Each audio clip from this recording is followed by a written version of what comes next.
Hello and welcome to the Doofcast, a film and TV podcast from Doof Media. My name is Scott Daly and I'm joined as always by my co-host, the podcaster reborn. It's Matt Freeman. How's it going today, Matt? Now, are we sure that I'm the podcaster reborn? Because there's three people here. Yeah, but Matt, you're the white normal man one.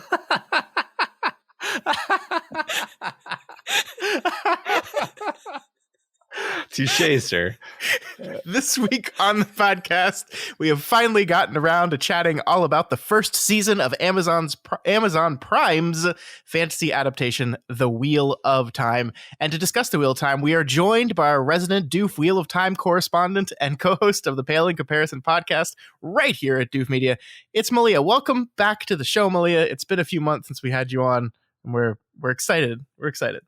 Thank you. I am too. And we're back to 3 Taviran instead of 5. So that's nice for us. Well, you know, budget cuts. Right. Yeah, right. So we are going to be talking all about the Wheel of Time on this episode. And I have with me in the studio, and by studio, I mean my room, but I'm alone, two book readers. So both of you have read the Wheel of Time book series, and so you know all the spoilers and can make all the comparisons between the show. I have not done that. I've read the first 3 books literally 15 years ago or longer, maybe longer than that. So I don't have a lot of memory of actually what happens in those books. So that's not a part of the conversation I'm going to be able to participate in. But we did want to break the conversation apart. I wanted to give you guys the space to talk about the differences between the changes that the show makes from the books, the adaptation choices, and just talk about all of that stuff. So what we're going to talk all about the first season. We're going to have spoilers only for the first 8 episodes of the show. Then we're going to have a clear delineation point and let you two go. I'm just going to sit back and watch you two either argue or agree with each. I don't know. Yeah, we don't either. We haven't really. We also have no idea. Yeah. It's funny because, like, I don't know, a year ago when we knew that this TV show was going to come out, Malia and I did briefly say, like, man, like we should do like a show on the Wheel of Time, like a full episode by episode podcast on the Wheel of Time TV show. But just there's only so many podcasts per week that a human can do, so we ended up not doing that. So this is going to have to stand in for what really should have been 8 entire podcast episodes. Yeah, true. There's always season 2. Yeah, there you go. You have a new opportunity whenever. When is season 2 coming out? Do we know? No. Something maybe this year, we think. Oh, really? Wow. Okay. I think 2022 is what I've seen, but I don't know. That's aggressive. Okay. Yes. I see. So yeah, sorry. So it's going to be a big Wheel of Time pod. And then at the end of the podcast, we got to talk about Brandon Sanderson. And I think one of the things is, Matt, you and I have spent a lot of episodes talking about the film industry and the business of creating and selling movies. We haven't talked a lot about the publishing industry. 1, because we don't really know about anything about it. And 2, I think that industry, more than any other entertainment industry, is extremely opaque. There's not a lot known publicly about what goes on in publishing deals and all this stuff, since it's much fewer people involved in the deal, much less people talk about it, and so the general public knows a lot less about it. But there's something happening in the publishing world right now, and it's crazy, and it involves Brandon Sanderson, and we have to talk about it. Weirdly apropos, because Brandon Sanderson was, of course, the man who wrote the last 2 books of the Wheel of Time. Yeah, and as I understand, did a flawless job that neither of you have any complaints about. All right, let's get into our main event of the evening and talk all about season 1 of Amazon's The Wheel of Time. I didn't choose this path, but I will follow it. Where next? The 2 rivers. The old blood runs deep in those mountains. Let's hope it's prepared them for what's coming. The Dark One is waking. But there will be one who can stand against him. And it's one of the 5 of you. Matt, what is this television show all about? Set in a high fantasy world where magic exists, but only some can access it. A woman named Moraine crosses paths with 5 young men and women. this sparks a dangerous world-spanning journey. Written beautifully by what I have to assume is an entry-level marketing major at Amazon Prime. Yeah, and of course, Millie and I are rolling our eyes because it's like, is it really magic now? Is it really magic? Oh my god, I'm already lost. The Wheel of Time is showrun by a man named Rafe Judkins, who you might recognize as a contestant on that one season of Survivor that I didn't watch. Yeah, apparently he was a contestant on Survivor once. Nuts. It stars Rosamund Pike and a bunch of other people you probably haven't heard of, but might hear of soon, as all epic fantasy TV series do it these days, right? So, okay, The Wheel of Time. This is big, and there's a lot to talk about here. And I think I want to start with you, Malia. I want to get your overall impressions. What did you think of this 8-episode season, this attempt overall to create this giant world? I think that I wasn't disappointed. I was really, really terrified that I would be. I tried to have very low expectations. And a lot of stuff was beautiful. I mean, I love the little intro animation with all the threads. It's gorgeous. So many of the visuals, the costumes, like all of that stuff is like absolutely fantastic. I really liked a lot of the actors and a lot of story beats and moments where they really slow down. That said, I do wish they had 2 or so more episodes, because sometimes they're just like rushing, and then sometimes it's like, why did you spend 60 seconds watching the blood pool? I mean, it was awesome, but also maybe you could have used that to like slightly slow other things down. I also have thoughts about the changes that they made. Sometimes I liked them and sometimes I didn't. But in general, like, while this isn't like my favorite TV show, I really enjoyed seeing it like come to life. Awesome. Matt, what about you? What did you think of season 1 of The Wheel of Time? I think pretty similar to what Malia just said, with some differences here and there. I had low expectations, and then when I saw the trailer, I thought it actually looked good, and then the show actually really impressed me. It was far above my expectations, and I actually think almost all of the changes they made, in my opinion, were improvements, in the sense that, like, every adaptation, as we've talked about many times on this show, requires specific choices to be made to tailor the material to the new format. And I think that almost entirely the choices that they made were wise ones. I mean, primarily, I think the main changes were to make it so that all of our sort of core cast of characters have more going on explicitly, and we're more invested in all of them kind of equally, whereas it was really obvious who was the main character in the book. Incredibly. It's literally like following his point of view almost exclusively. So it's like, yeah, it's not a mystery. Yeah, I have things to say about that, but we can circle back around to that in a few minutes. I really enjoyed the show. I think, going into this, I think all three of us talked, it must have been almost a year ago now, about the show coming out and our expectations for it and everything. And I thought that this thing was going to be damn near incomprehensible, and I didn't understand why they were even doing this, because there's just no way you're going to attract a crowd that doesn't already know what this thing is. But I thought they did a really, really good job bringing us into this world, kind of slow rolling the scope of the world and the story in a way that I found really satisfying. One of the things I did in preparation for the show, I didn't have time to rewatch all 8 episodes, so I rewatched the pilot and I rewatched the season finale to kind of get a great refresher on what this show looked like at the very beginning of its journey and what the show looked like at the very end of its journey. And I think that as a pilot, if you just carve this first episode out, I think this is a fantastic pilot. I think the way it introduces the world and the crazy magic shit going on is fascinating and alluring without being too overwhelming. And the pilot spends most of its hour runtime just sitting with these 5 characters and allowing us to learn their relationships with each other, their relationships with their families, their relationships with the town they live in. And we really, like, it isn't until the very end of the episode that the giant troll minotaur things show up, and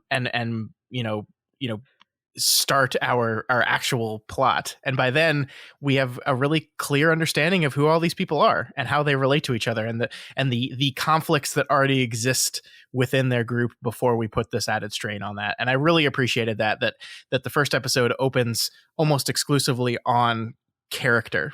And yes, there's like witches and wizards and shit, and like so much stuff that you don't understand. And then there's this one sweeping shot where they like pull back on the valley, and there's clear ancient skyscrapers in the middle of this valley, and you're like, wait, what the fuck? Because no one's saying anything about that. So there's a lot of that, but it's never overwhelming and overbearing. It doesn't. You don't lose the plot. Yeah, it's funny. People have pointed things out that I didn't even notice about like there being ruins in the backgrounds of shots that are completely not focused on that I just missed. But that's the kind of thing that I like about this show, where it's putting a ton of loving detail into it for the fans who kind of know what to look for, and they're seeing the little forsaken wooden dolls and like being like, oh, that one must be Grendel, and it's like, yeah, but like the person who's just watching the show for the first time, they're getting exactly what they need to get out of that scene, which is like, okay, there's these evil people, and there's like a few of them, and they all kind of have characteristics. That's literally all you need to know at this point. Yeah. And it works fine. Like that's what I was impressed by. Kind of like basically what you're saying is it's calibrated where people like me can feel that joy of like, oh my God, it's the characters that I love.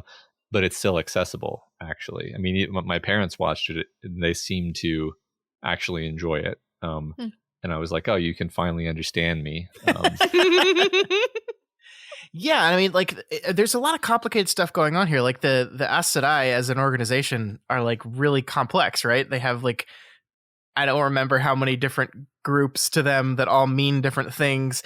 And I appreciate it that the show kind of slow rolls that information. Like when you go back and just to your point, Matt, when you go back and rewatch the show, as I did, like you can see the ways in which the show is gesturing towards, oh, this one is clearly of the red, this one is of the blue. I mean, they're like Power Rangers, they just wear their colors all the time. I was gonna say that's super helpful with the incredibly bright costuming where it's just like red, yellow, Yeah.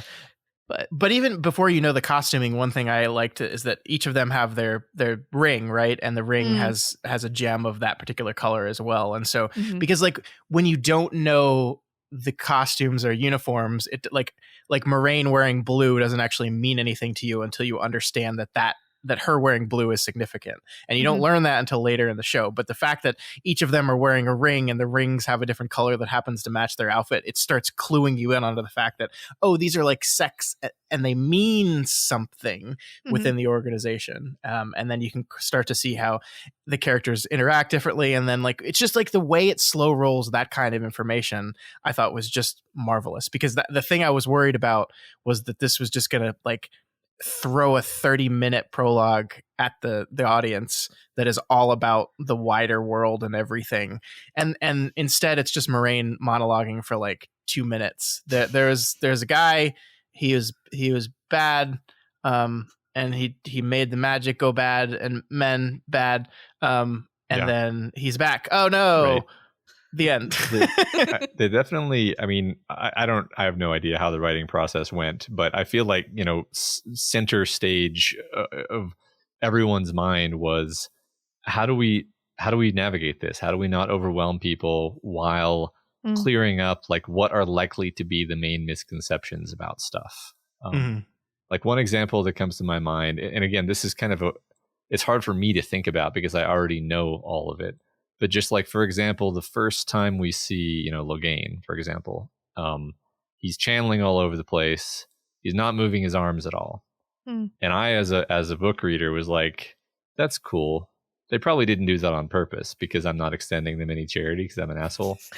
But the idea is every time Moraine channels, every time the Aes Sedai channels, they move their arms all over the place. And then later, Eamon Valda, the White Cloak guy, is like, I've heard that the Aes Sedai don't even need to move their arms. They're just trained to move their arms, and that's why they do it. And so it doesn't even matter that I cut their hands off, which just shows that he's sadistic because he does it anyway. Mm-hmm. And so it's like, oh, so like they knew that, and they're like totally aware of all these little tiny things, and these are the kinds of things that like I'm sitting here appreciating, and then also it's like helping other people to understand like what are the rules here exactly, because it's a very difficult magic system to get your head around if you don't have like 300 pages of like explanation of what's happening. And they do such a good job giving you like just the absolute minimum that you need to actually understand the basics, and then no more, because it would be super boring if they went into all that. I don't know. I really respect, like, that's maybe my favorite part, is how willing they were to just set aside stuff that's not important and focus on what's important. Yeah, I totally agree with that. Malia, what did you think of how they demonstrated the magic system that I still don't understand and don't think I'm supposed to? Yeah, one of the cool things about this series is there's so many different magic systems, and I think they did a really good job of like just picking on like 2.5, right? So you see channeling a lot. You meet Min, who can like see visions, and then like maybe there's something going on with Perrin's eyes and we don't really know. And like there's a whole bunch more. But one of the strengths I think of this in like a visual medium is being able to see channeling. I was like unsure of what we would see and how they would do it, but seeing all the like threads go out, and when a man channels, how you can see the book in, or the word in the book is taint, which is funny, but the like taint is like following, but you can tell that like there's the clean part and then something else is like following after it and corrupting it, which I feel like just tells so much about like how it's different for men and how the Dark One like touched the magic and did the thing.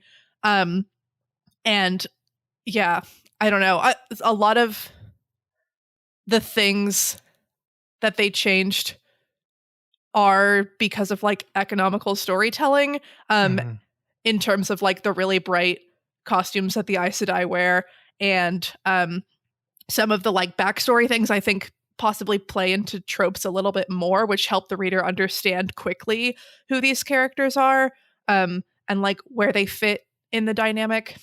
But you asked about magic, and well, we can be done talking about magic because it's super nerdy. I was just impressed that they did it as well as they did. Like I was kind of expecting that to be a disaster. But no, I mean, I think you're right. Like what you just said about giving all of the characters something to be doing. They definitely did lean on tropes. I mean, it's not like they added that much. You know, I've seen a lot of discourse about like how they changed the characters, and I'm like, I mean, they changed the ordering of events and stuff, but there's relatively little that they actually added out of whole cloth. Like these are all elements that these characters sort of had as part of who they are, and the show just said, okay, instead of making you wait like 4 seasons to understand this about this character, we're going to foreground it now so that you understand who they are, and then we're going to move forward, and then you're going to have everything contextualized for you. Like I don't know, some people didn't like that. I didn't mind it at all because I kind of saw it as a necessity. What did you think about the sort of the character changes, Malia? Yeah, I think I agree. I think that in general, the characters themselves didn't really change, at least not from the way that I imagined them. I heard that what they did was these characters a little bit older than they were in the books, and so the showrunner thought of it in terms of like, okay, if they had 2 more years living in the 2 rivers or 3 more years or whatever, like where would they have been? Like how would their lives have changed? And so some of the like different circumstances around their relationships with each other, and where they are in that sphere, were updated in a way that, yeah, like the core of the character to me was still the same, even if like the things we were seeing around them were different. Yeah. That's cool. I'd never heard that they explicitly were thinking like how would things have evolved if these people stayed in this town for a few more years? Because they were like I guess 18 at the start of the book, and these characters are clearly more like early 20s. And it does seem very organic, what they chose to do there. Yeah, I mean, I really like all the characters, and I do think, you're talking about leaning on archetypes. I think that's certainly true, but I think in an ensemble, when you have this many people all thrown at you at the same time, like the leaning on archetype allows you to get a clear understanding in the pilot of who this person is, and then you get to complicate that over the course of the next 7 episodes. And I thought that's one of the things the show succeeded at for me the most. I mean, I think you understand who Matt is right away, right? I think you get him very early. I think the thing that they did with Perrin, which is that he kills his wife, which again, I haven't read the books, but I know that's not something that happens in the book, or at least not at the very beginning of the book. That was a change, I know. And I thought that was a really interesting way of kind of foregrounding his struggle with I guess I'll call it his wild side. He's got some rage issues and some wildness to him, and that event not only like motivates him and drives him via his guilt early, but it also feeds into this transformation that we're seeing him that I don't fully understand yet, because I don't think I'm supposed to. I thought that was great. I loved the Rand Egwene relationship and the complicated nature of that relationship, which again is playing into like a will they won't they kind of TV tropey thingy. But at the same time, like, it allows there to be this really interesting thing where like it allows her to, I think, take over the focus. And that's one thing that the show did that I thought was very interesting, and also one of my biggest problems with it is the show knows that Rand is the guy. And like we joked about in the intro, I think most people can maybe make the assumption that Rand is the guy, because of the way he looks and the way these fantasy stories typically work. But I thought the show did a really good job of really trying to spend a lot of time fleshing out every one of those other characters. And most of the show, Rand is not the center of the show. In fact, most of the show, he's kind of backgrounded to allow these other characters to have time to go through stuff and change and grow and struggle. And I actually think that works great. And I think it also allows you in the back of your mind to go, well, maybe he's not the guy. I think at one time in the watching of the show, I messaged you, Matt, and I was like, are they going to make Rand not the dragon? Are they really going to do this? Is that the change they're going to make? And there was something really exciting to that for me, because they did a really good job of fooling me. The problem I have with the show is in the last 2 episodes, the show has to go, psych, it's Rand. And because of what they did, he's the most boring character on the show. And they have to play fast forward on all his characterization, because I guess, I don't know if it was they were worried that if it focused on him too much, people would get it right away, and then they wouldn't be paying attention to the other characters, or the whole which one is it plot line that they set up that was supposed to go through most of the season would just be immediately solved, and so there would be no tension there. I don't know, but like, he suddenly is thrust into the spotlight again, and I'm like, oh yeah, this guy. This is him. Well, there's a few things I could say there. Number one, Rand is the most boring character in the books too.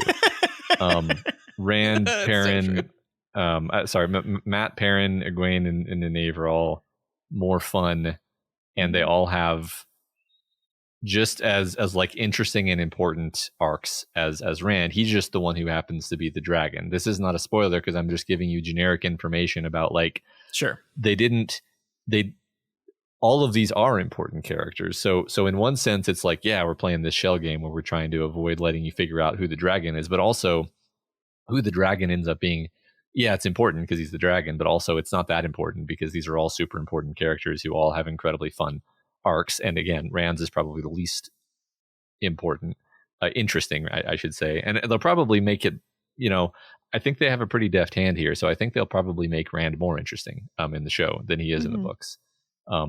Another thing, like along these lines, like I mean, pretty much all the characters. I'll focus on Nynaeve here because Nynaeve became my one of my top 2 favorite characters in like book like 6 or something.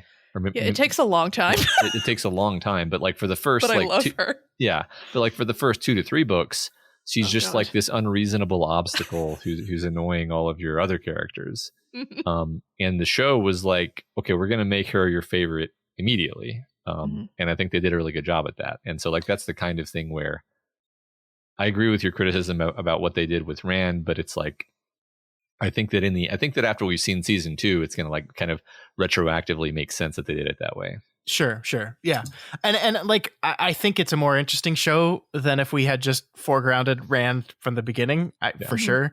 But I think this is the side effect of wanting to explore this other stuff, but being beholden to the source material to the extent that we can't change the main big thing of whatever. I mean, and look, it's the main big thing of the first arc of the series, possibly, because like I said, I don't know what happens. I just know that like in fantasy story terms, he's the most important character in the story right now. And I agree. Like, I think Nynaeve to me feels like the character that was the most fleshed out. I felt like I understood her immediately, just like right away. Like, and I just saw her and I got her. And then over the course of everything she goes through, I thought I loved her relationship with Lan. I thought and I thought that was really great. I loved the exploration there and her push and pull of her, hatred of the White Tower, but also she's got this crazy shit going on because she went Super Saiyan or something. I don't understand that, but she was really powerful and did all this cool shit. So, I mean, it just feels like they have such a good grasp on who this person is. The actress who is playing her, I thought, was remarkable. Like, you just like the strength that she has is there right away. Yeah, you're reminding me of the battle scene just before she goes Super Saiyan, where like that was, to me, like, man, that's really great because it's this like utterly chaotic, like violent, like sort of like intentionally uncool battle, and that, which is really just the way it's supposed to be from the books, because the author was a veteran and he always tried to get across this sense that combat and violence is just like chaos in the pages, and so I really appreciated that. Yeah, are we talking about like the big like climactic battle of I'm talking about when their little Aes Sedai band is ambushed by some of Loghain's followers. Oh, okay, yeah. And then people get injured and killed, and then she hulks out and heals everyone. Yeah. It was interesting in that too, how they've made you love Loghain, but you also love the Aes Sedai, and you're really sad when the King of Gildan dies. And like, who was that? Like, was his name? You remember him because his eyes are really pretty. But like they managed to like make you really, really care, and so you're really distraught from both sides. I felt in that scene that all of those people were dying. Like, I didn't want any of them to die. And yeah, Nynaeve in particular is a character, as we said, that it takes a lot of people a long time to like her. And so it was a relief that she was so likable and so incredible so quickly without really changing the core of her character. Because, yeah, I mean, the way they treat women in the show is really fascinating, but I think in general, like, they really want you to really love all the women in the show and to think that they're like super cool. And I think that they do a pretty good job. Yeah, I agree. I mean, I think we have to put a lot on the performance there because, as you say, that like it's not like oh, they changed Nynaeve completely and that's why we like her. It's like, no, this is basically the same character. She does all of the same things. Maybe she does some slightly more cool things, but functionally she's the same. It's just like her anger, like so anger is pretty important to her character, and her anger, the way it's portrayed by this actor, just feels more relatable than whatever was coming across on the page to me in the books. Yeah, I mean, I felt like her anger was like the interesting thing about it to me was how the mix and match between her anger and her obvious attraction for Lan, and how that those two things are really you're like kind of dividing her in a way that she's having trouble processing, Mhm. and so it's kind of like the anger is there, but it's also a little bit tempered, and so it's not just all angry all the time to the point where it gets either annoying or dull. I thought it was really, really interesting. Yeah. Well, I think actually, I'm going to save half of this thought until the spoiler section, but like the way that they situated her character and her and sort of the source of her anger becomes this like thematically central concept of what the Wheel of Time is going to end up being.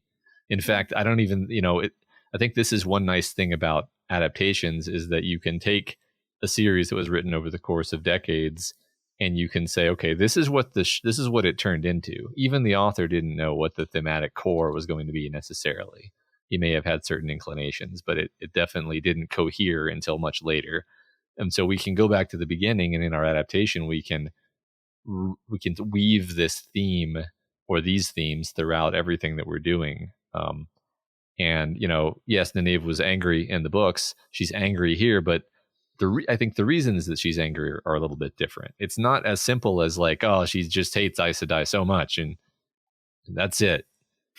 For some reason, it's there's more to it than that. Yeah, no, I like that. I love, like, speaking of theme, the one thing I don't have a clear picture of, and maybe that's okay, is I don't know what this show is about, really. And I mean that like not necessarily in a bad way, but like I couldn't tell you watching these eight episodes, okay, so this is a show about X. There's a lot of stuff going on, right? There's a lot of push and pull between factions and belief systems, and the declaring of things bad and evil. That it seems a little bit more complicated than that, which are all really interesting things, and I think it's an area ripe for exploration. But it was not clear to me at the end of these 8 episodes, okay, this is a show about giving it a one-word answer, a theme or a motif or something is not something I feel like I can do right now. Yeah, that makes sense. I mean, I could take a stab at it, but I'm in the position of knowing what the like what I could do is I could say here is a theme that will jump out to you once I point it out, but it's I don't think that it jumps out if you're just watching the show naturally. Sure. Yeah, I mean, I guess I think like you could argue the point in the show where it's trying its hardest to declare a central theme is the climactic, confrontation between Rand and the Dark One in that last episode, right? Because you have this push and pull, this I'm offering you the solution, and I still like I don't know, am I just dumb that I'm like just like, well, I'm not quite clear what to do with that information. Well, the finale, just as an aside, I think got kind of messed up by COVID. I think that most of the show had normal filming sort of whatever methodology, and then the finale or maybe the last 2 episodes had a lot of problems with COVID. And so like the final battle, the reason why it's kind of silly because there's like 4 women who run out into the middle of a big field instead of going to the wall where they would be helpful. That's because they couldn't shoot it the way they wanted to, for example. Okay. So, but yeah, go ahead, Malia. Oh no, I just didn't know that. That's interesting. But makes sense. Yeah, I don't know what exactly was COVID and what wasn't, but like I'm pretty sure they intended for that scene to be different than how it ended up being, because it kind of doesn't make sense the way it is, and I'm kind of okay with it because it's like dramatic and very visually, interesting. But yeah, I mean, I think unfortunately, I think the last episode is the weakest one of the season, which is a bummer to end on a sour note. I do feel like, as much as we've talked about how this show is a show that takes its time with characterization, that really especially in these first 7 episodes, I think really spends time with each and every one of these main characters. The 8th one was the first episode where I was like, wait, who? What? the Pad and Fane reveal did not work on me at all because I had forgotten who that guy was. I just didn't remember. And so like, what? But you were my friend. And then like rewatching the pilot again, seeing it's that guy. Like Yeah.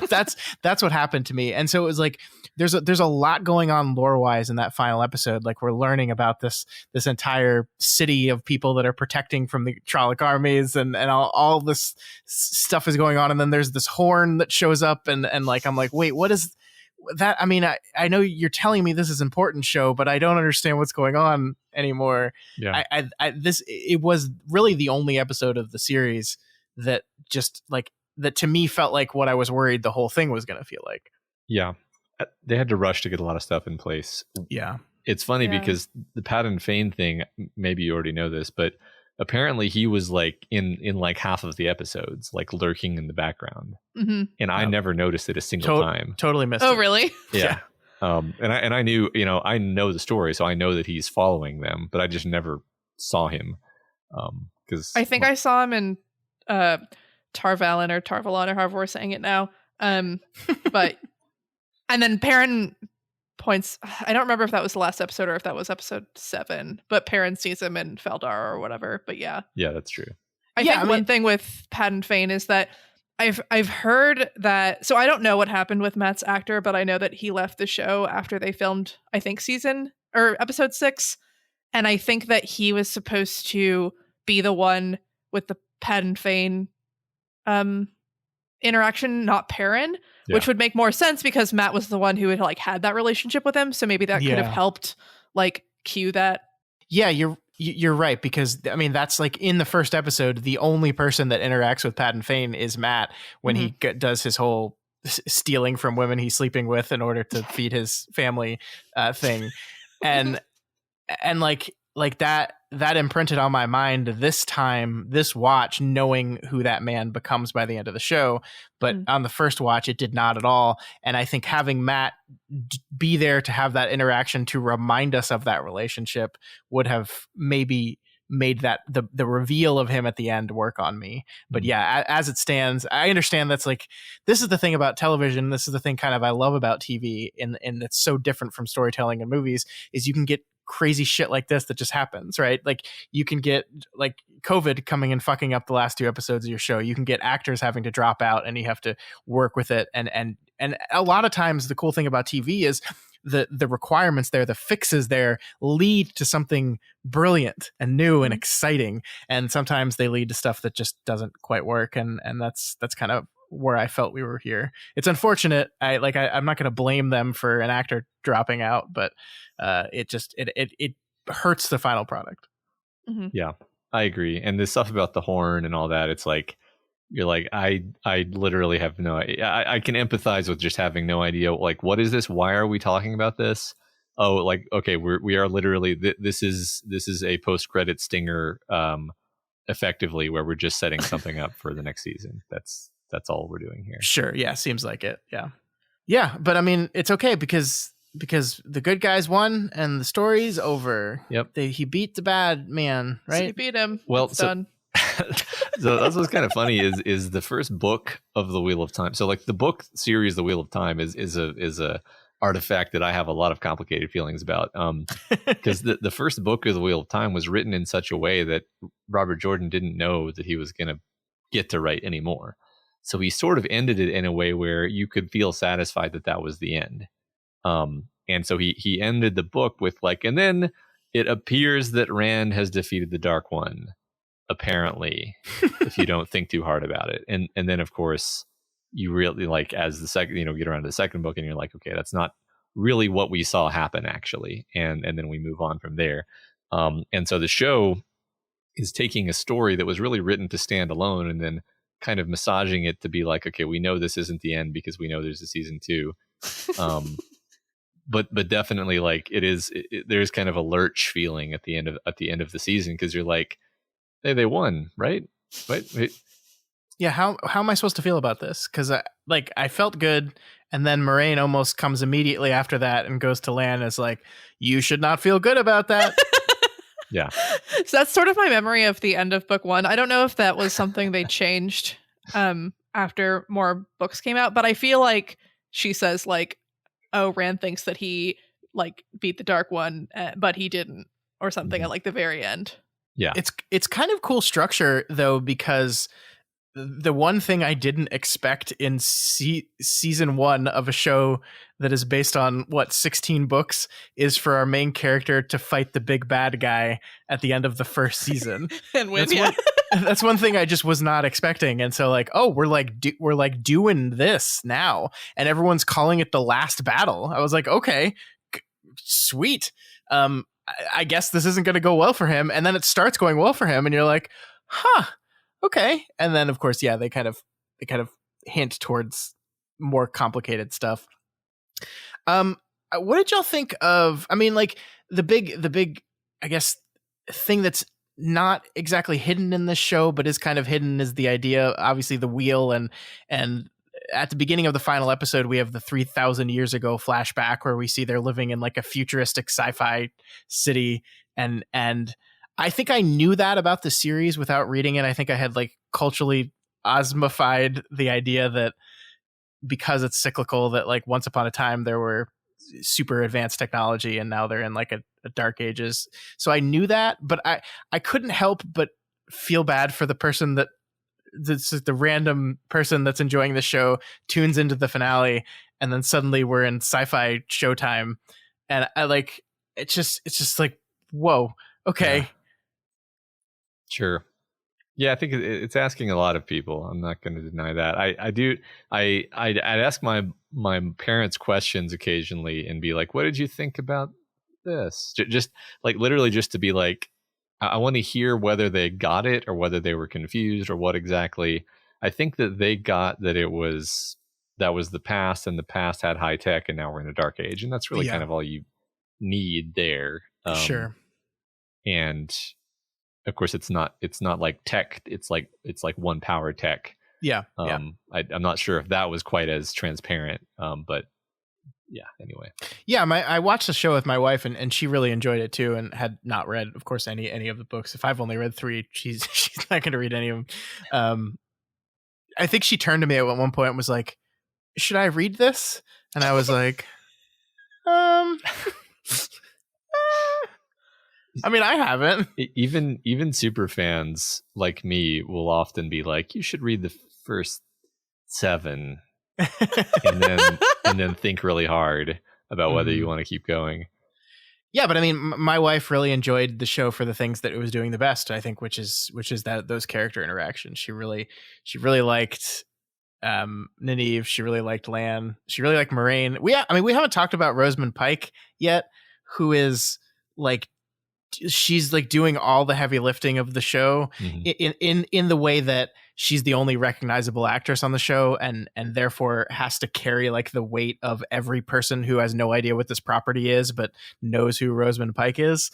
And I think she steps up to the plate admirably in that. Like, the idea that the first episode of the show has her like slinging magic, like there's this whole giant battle scene where she's just like waving her hands around, throwing lightning bolts at people. And yet, like, I think it's to the show's credit that it doesn't try to like cover that or hide that. It just allows it to be as fucking nerdy as possible. But like, also because it's Rosamund Pike and she's incredible, like she makes it work. Like, you know, there's a way, like the thing about, we have to make the Game of Thrones comparison because obviously one of the reasons the show was greenlit in the first place is because Amazon is searching for their own Game of Thrones. That of course is a show and a series that is much less into the high fantasy, at least in the very early goings of it. That would never have worked for the show, right? Like, you can't, it's high fantasy. It's like the highest fantasy. It's like, it's so fucking nerdy, right? So like there's no way you can build a show like a grounded, like realistic version of the Wheel of Time. And so they just don't try to do that ever. Yeah. And I respect the show for that. Yeah. You can't possibly. You've got magic wizard woman and her samurai warrior. Like, we're definitely going that direction, and we're not going to apologize for it. And it was awesome, by the way. That's pretty cool. So, like, that was what that I've always wanted to see. That like I can die happy now, you know. The one thing I really loved, because obviously the thing about magic systems, especially when you're transporting it to a visual medium, is you need to find some way to communicate like what the limits of the magic are. Or like if you just see a person like sitting there summoning lightning bolts, it's like, okay, but what, like that seems like you should just be doing that all the time, because that's awesome. And I loved the way in which the show really showed the cost of a lot of this stuff. That she's very, very vulnerable when channeling to physical attack, right? Because she's like having to do all this shit. So that immediately shows you why having a guy with a sword standing right next to you is a valuable thing to have. Yeah. And B, the show always telegraphs the mental and physical strain that this stuff does. And one of the things that I thought was greatest in the pilot is the way Moraine defeats the big advancing Trolloc army is by basically ripping one of their buildings apart. Yeah. And so like just the inherently destructive nature of this power, just like in that there is collateral damage no matter what you do. I thought that was a really brilliant way of telegraphing that. Yeah, something that jumped out to me when I was rewatching is the first, I believe the first combat thing that you see her do is Nynaeve and Egwene are cowering, and one of the Trollocs is basically about to kill them, and then this weave of the power just like snakes in, goes around the Trolloc, and then just like twists it in half. And it just like splatters and like sprays blood on both of the women and like all over the place. And it's just like this incredibly violent depiction of what you can do with this magic, right? It's not beautiful. It's like it's horrifying actually. And I think that, it's actually telling that was the first real thing that anybody does. Well, no, because we saw some other magic stuff before that, but in terms of this fight, it was the first magic that we saw. Yeah, we saw a little bit. I mean, we saw her heat up their hot tub, which is convenient. And then we saw the red lady whose name I'm forgetting. Like we saw them fuck up the dude with the power. Yeah. But even that, no, I think it's fair to say that like that was a great way of introducing her particular brand of it. And I mean, Moraine is such a fascinating character, right? Because in this pilot, we have her, doing all this stuff, saving the day. And then in the very next episode, they're on the run. And like one of the first things she does is like tell this poor man whose family is about to die, hey, sorry, your family's fucked. And he's like, well, I'm going to go back for them anyway. And she's like, nope, can't let you do that. I'm sinking your boat. And so like, it's just like, it's just a great way of being like, oh, wow, this is like, even if there's like a rational decision there, like I get it. I get why she made that decision. We fully understand what's at stake here. You're also just like, wow, that's really fucking heartless what you just did there. Yeah, I think Rosamund Pike had, I mean, probably the most difficult acting job because Moraine is so secretive and she like suppresses everything. And there are a lot of choices that she makes that feel fucked up, but she's willing to kill Rand at the end, like, and like, so that to prevent him from going to the Dark One. And she sinks the barge thing. Words are hard. She like does so many things. She has to pretend that she hates like her lover and one of the two people that she can actually talk to that exists in the world. And she has to communicate all of that while having it be believable that other characters would think that she's like mysterious and stuff. One of the things that really struck me this time was when she's in the tower and she's going to ask Loyal to help take them through the ways. And she just looks so exhausted and sad. But the moment they walk out, like her and Lan to see Loyal, she has this smile and it's this very bright smile. And she's like, oh, like you honor me, blah, blah, blah. But you can see that it's fake. Like you can see that she's like really putting on, part of it is the like jarring contrast, but part of it is that she has this ability to smile in a way that you believe that someone would believe it, but you can see that it's like strained. She, yeah, as Moiraine, the most secretive character that I can think of at the top of my head. Just such a great job at making her feel like real and relatable, but also you understand the like mystique. Yeah, I like that a lot. I think Rosamund Pike was in a movie recently that I think was really great training for this, which was called I Care a Lot, where she's playing. I think you've seen this movie, Matt. Yeah. She's playing a con artist, psychopath monster, like a true monster. And yet this movie's doing this really, really interesting thing where it tries to make you empathize with her, even as she's like screwing over old people and taking all their money, like one of the cruelest things you could possibly do. And it's this really fascinating performance that I'm kind of obsessed with, even though the movie like makes you uncomfortable watching it because you're like, oh my God, I want her to win. But also she's a monster, and I'm really confused about what to do with that. And she does a really good job there. I mean, and Gone Girl is another great example of this as a character with you know, a side that she presents and another side underneath.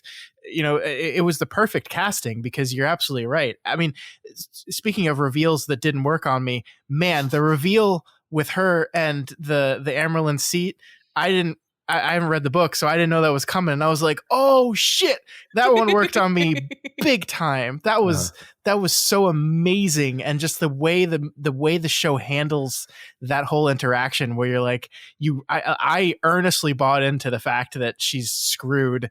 And then you see that like, actually she's the one in that relationship that almost has more power over the one who's the most powerful like witch in the castle. It's just like I thought that was fantastic. Yeah. Well, it's great because we all think of Rosamund Pike as someone that we shouldn't trust because of the casting. And so that makes us really ambivalent about Moiraine. And at this point in the show, like, we're really not sure. Like, I mean, she like she seems to have her heart in the right place, but she's super ruthless. And like, does this, you know, can we really trust Moiraine? And you really understand the other characters not trusting Moiraine. Like, that was one thing that was always annoying in the books is like, God, why don't these characters trust Moiraine? Just fucking listen to her. Tell her your fucking dreams. Just do what she says. She's like 150 years old and she knows everything. And but like in the show, you're like, oh, I get it because it's Rosamund Pike. Yeah, I mean, it's so fascinating the ways in which like it's almost as if she doesn't give a shit about whether or not they trust her. Yeah, because like she's not trying to make them trust her. Like she in fact, she does things that have the opposite effect of that.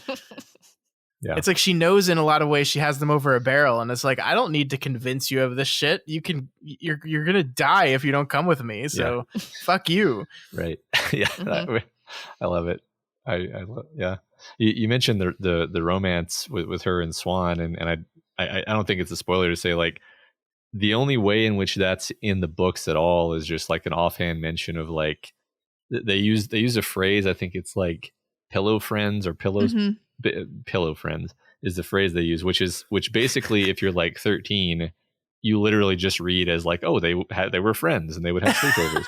and like then you realize when you're older, like, oh, okay, they were in a relationship when they were younger, but now they've grown out of that. They've moved on to other phase of their life. So it's not really a present day thing in the books. I think it's an absolutely brilliant decision to make that. It just like enriches so many of these like webs of interaction of characters and connection between characters. And then it gives us the opportunity to have that incredibly heartbreaking scene where Swan is basically forced to banish her for the sake of their plan working. And it's like, when are they going to see each other again? You don't know, and never. It's framed as if it's never, right? Yeah. So that makes it super dramatic and sad. And loved it. I love that. Like that's some stuff I absolutely adored that wasn't in the books. It's funny. I definitely want to mention the thing where like, I distinctly remember, Scott, you sent me a message where you were like, I'm absolutely loving this show. And this whole episode was just about a man being sad. Yes. That was such a good episode. It was so sad. And zero of that was in the books. Yeah. Like that episode was basically like, okay, we need you to understand a bunch of stuff about the White Tower, about Warders, about Aes Sedai. And we need you to care about this. We need to care about these people and their relationships. And so we just sat with this guy who I don't even think he's in the books. Maybe he's a named character who's mentioned like twice. I don't know. Who had just lost his Aes Sedai. And it's just sad, and you care, and you feel emotions, and it's great. And like that was the kind of thing where I was like, okay, this, like, if the show's going to do stuff like this, then I'm fully on board now. Yeah. This is what I love about TV, man. This is what TV can do that you can't do in any other medium, that you can have an episode that just says, this is going to be the man is sad episode, and that's all we're going to do. And a clever writer can mix in a lot of lore into that and advance the plot in certain ways, but still the primary function of the episode is going to be let's zoom in and focus on this particular thing for 55 minutes. And like a movie couldn't do that. And I think I do think, and I've complained about this before, and I'll complain about it again, that we're losing that in this world of 8-episode miniseries released all at once television, where the individual episode isn't a thing anymore. It's not. It's just we have to divide it into things because Netflix has looked at the data and says that like 43.5 minutes is the ideal amount of time to ensure someone keeps maximal engagement. And also on the 5th episode, you make that one shorter because for whatever reason in the mind that keeps you watching. And Netflix has all this data and is doing this thing and doing all these things intentionally. And so from a structural narrative standpoint, the individual episode doesn't matter anymore. And the thing I can say most about this show is that it is a great mix of the serialized storytelling and the episodic storytelling that I love so much. That we are telling one ongoing story, but we are also having time to journey into that episodic nature of that I think television does the best. I love that episode. And thank you for reminding me of it, because I had totally forgotten about that episode. Yeah. Well, that's it's funny because I think the reason you forgot about it is it's not like critical path. We're sort of setting aside our main characters, and when you think about a show, you tend to think about the main characters. Sure. But I love that episode. That was probably one of my favorite episodes. And I wanted to make sure that we talked about it because I was over here talking about this nerdy one power shit, which like is like I'm not going to pretend I don't actually care about that, because I do, but like that's not really what I loved about the show. What I loved about the show was their willingness to do interesting stuff like that episode. Blood Calls Blood, was that the episode? I don't remember. I don't remember. I think it was episode 5. so very much mid-season. Yeah, Blood Calls Blood is the name of it. Yeah. It was great. Loved it. Yeah. I wanted to talk about another thing that I really, really loved the show did. And that's the cold opens.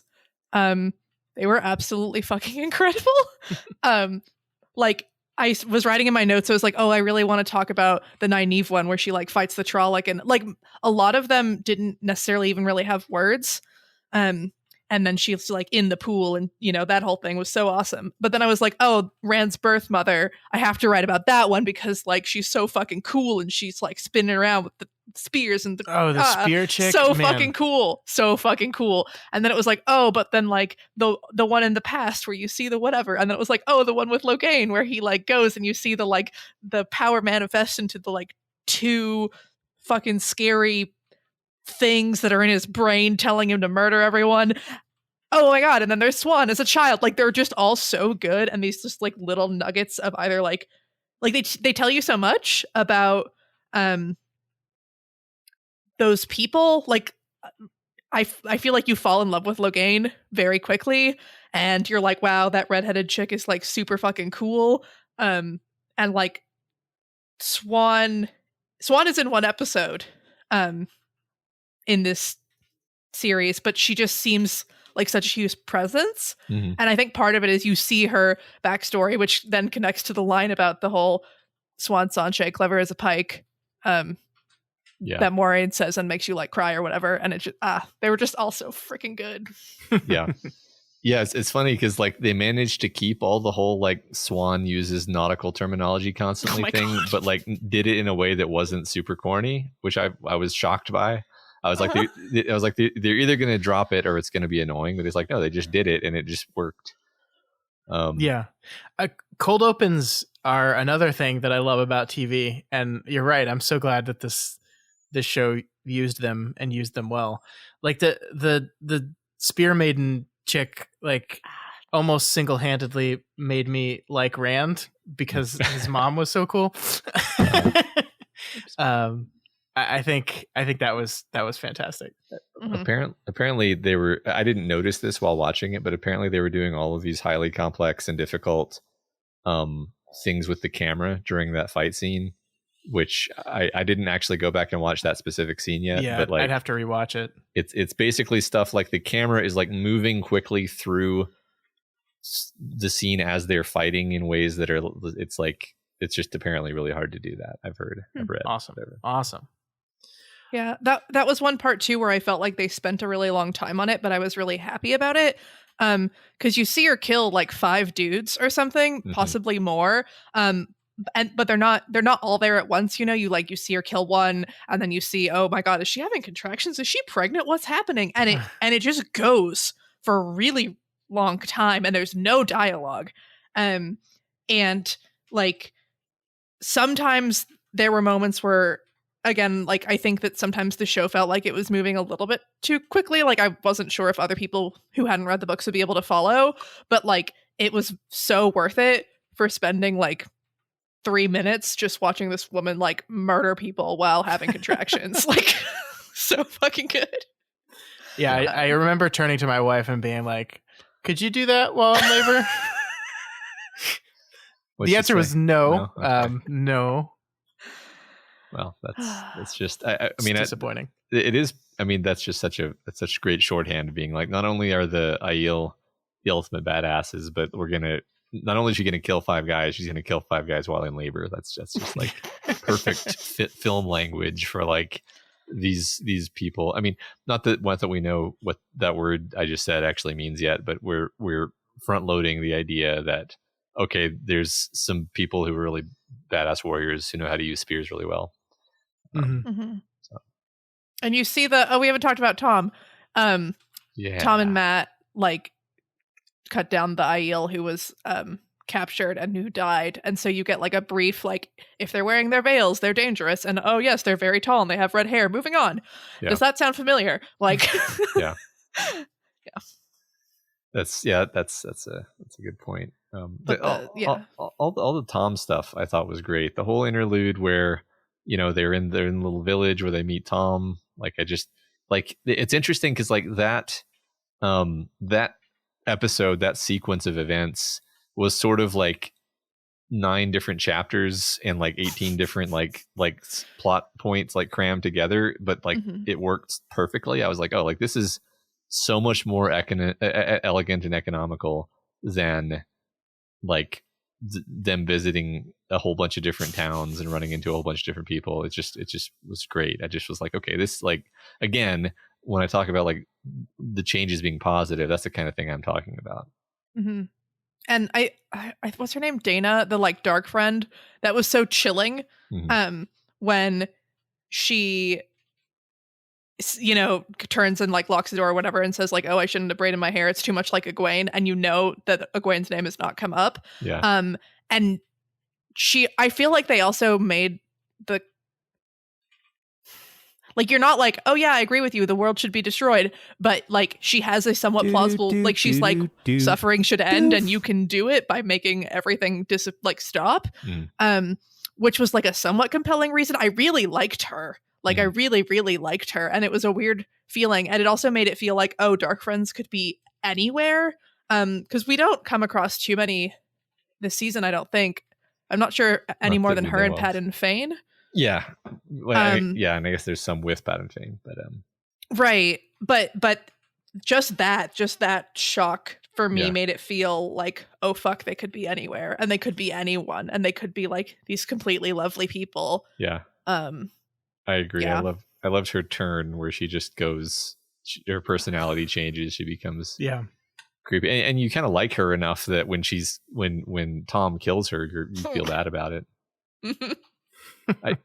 I don't know. Unless anybody has any other specific things, I think we might want to move into the next bit, because I want to connect what Malia just said to the idea of the themes. Yeah, let's do that. So we're going to open the floodgates. So if you either don't care about being spoiled about how many books are in this series? It's 14 and a prequel. Jesus. Although Brandon Sanderson said you can consider the last 3 books to be one book because Robert Jordan said he'd only write 12. So sure. All sure, right, it's 13 to 15. It's a 3,000 page book, whatever. So spoilers for all of Wheel of Time start right now. Knock yourselves out, the two of you. I'm gonna stay silent here. Go crazy. Oh, thank God. So what I was gonna say there is that's more of that weaving the theme throughout the story, which wasn't really in the first book that much, which is also appears again when it comes to the Dark One argument at the end, appears in the first episode when Tam is saying, time is a wheel, things, maybe you'll do better next time, things happen over and over, sort of the Nietzschean eternal return concept baked into the cosmology of this universe.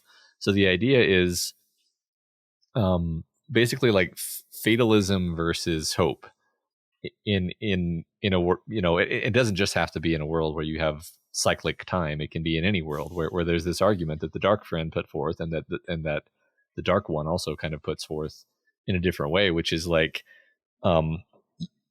we can just end the world and end all of the suffering, and if we don't do that, then we're guaranteed to have literally infinitely more suffering.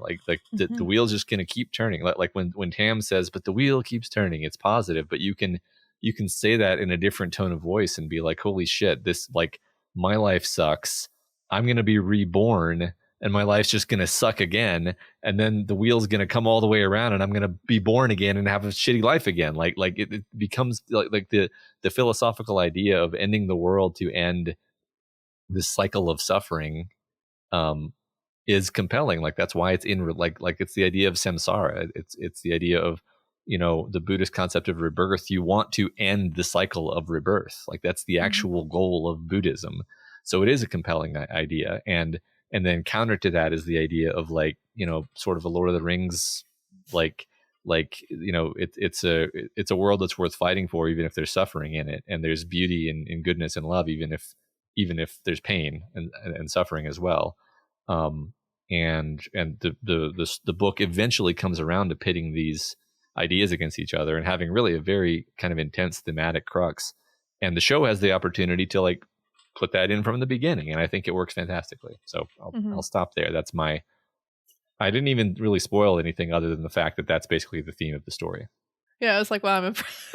You're not, I mean, but the Tuatha on how the grandma that they made the seeker in the show instead of her husband, she has a conversation with Perrin. So I rewatched most of the show in preparation for this, which is maybe why I remember some of the scenes in more depth. But she has that conversation with Perrin where Perrin is like, "Why do you do this? This is ridiculous. Your grandchildren's grandchildren will never see the end of the cycle of violence, even if you succeed." And she talks about how her daughter was murdered brutally and she wanted revenge, which is why she didn't kill those men, because what greater revenge is there against death than life? I really, really love the Tuatha, and I think that they have a really interesting thematic place in the story. And the idea of I do this for the soul of my daughter, who in thousands of years will come back, and maybe the world will be a better place for her then. That hope that the Tinkers have of being able to live without violence. And I think, so to spoil the last book, I loved, one of my favorite things about the finale with Rand and the Dark One, or Rand and Ishamael, was how Rand sees Egwene and Rand identifies that's not the woman I love. And it reminded me a lot of like when the Dark One is like, hey, Rand, like, let me show you a world where I don't exist. And like, it's just wrong. Like, there's not, people aren't fully people. Something about seeing Elaine on a bench and she's not like, just everything is off without that like duality and that tension.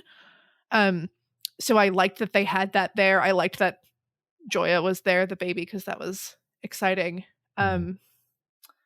And yeah, it's that just made me happy thinking like, oh, they're bringing this stuff in now. They're helping us kind of understand. Oh, and the other thing, how we talked about how it really is like these 5 characters are very central to the story, and we get some more eventually, but at the end where it's like it was about the woman who did the whatever and it was about the man who did the whatever, like this story isn't just about Rand, it's about all of them. Which you do feel, I think, a lot more in this than you did in the first book. Yes, exactly. I mean, that's the thing that I think about when I think about the Wheel of Time now, like in retrospect, is like what an incredible badass like Egwene becomes, which is like you can maybe see some like hints of that, but like it's not really like you don't really see hints of it in her character in the first book. I think you see some hints of it in her character in the show, because we kind of see, you know, who she is. I think we see more of a competitive drive. I think we see more of a, like, they foreground a lot of stuff. Like, so this is a good kind of spoilery thing to talk about, actually, is like, sorry, Scott, spoilers. We know. I'm good, man. We know that she becomes the Maryland seat. And so knowing that, you see all of these things connecting her to the White Tower and the Flame of Tarvalon, and like my favorite, like one of my favorite moments is when she meets Swan, and Nynaeve is also standing there, and she says to them like, wow, so Moraine has told me so much, the most powerful channeler we've seen in 1,000 years. How does it feel to hear that, Nynaeve? And you see Egwene like her smile, like her whole face drops. Her whole face drops, and it's because she's actually like invested in this, and she like wants to be good at this, because like that's her personality, you know. And so there's all these great little threads of like who she's going to be and how awesome she's going to be. Like I personally, I can't wait for the whole she gets kidnapped by the Shan Shan section. Like that's gonna be great. Yeah, although speaking of the Shan-Chan, the like IDOM or whatever confused me in this. They look like gags or something, which threw me off a bit. But on the boats, did you clock that? I mean, it kind of makes sense that they would be like they want to suppress the personalities of the women who can channel completely, and so it kind of makes sense that they would cover their mouths. Obviously, you're right, that's not in the books, but I don't object to it, I guess. That's true. Part of it is I find myself wondering like where the fuck we're going in a lot of instances. Like Moraine is stilled, like what do we do with that? And like Rand just like fucked off to wherever, but he's probably going to get dreams and end up somewhere. And then like Matt's being hunted by the Red Aja, and like it's interesting. I thought that the Dark One had just tied an extremely elaborate shield on Moraine. I didn't think that she was still, but maybe I'm wrong. Well, so I think it's a little bit ambiguous, and part of, because when I saw it the first time, that's what I thought, and then I saw people think that she's stilled, but I think that maybe she is shielded because, well, she still can't lie, but maybe she can lie and she doesn't know it. Where she doesn't say like, oh, you know, Rand's dead, or like Rand fucked off. But if she was stilled, she could lie. Yeah. So I don't know. I mean, for what it's worth, my read was that, I mean, we've seen this done to the men before, right? So like my read was that a similar thing was done to her. So I don't know I don't know if that helps any, but Well, from the perspective of someone who doesn't know the details of this, that was my read, that she has been permanently cut off. And of course they'll probably write a way to undo that some way. yeah, it's interesting. I think you saying that makes me lean toward they probably intended that, because otherwise they would have given a very clear indication that it wasn't the case. But I mean, there much later in the series, there are things that you can do about that. Maybe they're just going to accelerate that, or maybe they're just going to say like, hey, what would be really interesting is if we had Moraine not being able to channel, and then the other characters have to, grow a little bit faster, without having kind of the Gandalf figure around to, effectively solve their problems with magic. Like that's not a bad idea, Mhm. Yeah, I mean, I think losing the mentor is a pretty important step in the whole process here. Yes. Right. Yes. And it happens in the book series. It just happens later. Yeah. Right. It happens later. But I can see, like, one thing that I became aware of, like, I didn't realize that they disconnected Matt from the party because the actor was leaving. I thought at the time I was actually just like, oh, so Matt's not going with them. That's interesting. That's actually somewhat in character for Matt, that he would just be like, this is not my fucking problem. And he's still at the part of his journey where he would just be like, this is not my fucking problem. Whereas that's kind of his arc is moving away from that. But like at the time I thought it was a good choice, because I was like, there are just too many damn people in this group. There's too much. It's just too busy. We need to go back to where everybody was split off into pairs and groups of 3 and so forth, which is of course what happens at the end. Rand goes off by himself. I actually forget. It's funny. I had to go back and look at like the summary to remember what actually happened in the second book, because it's been so long. But yeah, I mean, it basically people are gonna break into different groups, and you can see different dynamics evolve, and it's gonna be real cool.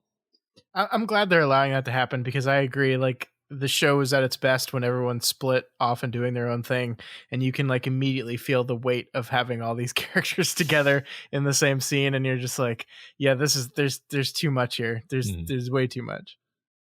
Yeah. I'm not sure that they like ever get all together again. Maybe they do. Maybe I'm missing something, but. So I guess I have a question for you too, to kind of maybe help guide the rest of your conversation. I mean, obviously we have a lot of books left to cover. I think it's safe to say that this show is not going to get 14 seasons to operate. So like, I mean, what is do you think the minimal amount of episodes they need to tell the rest of the story? Okay. Do you want to go first, Malia?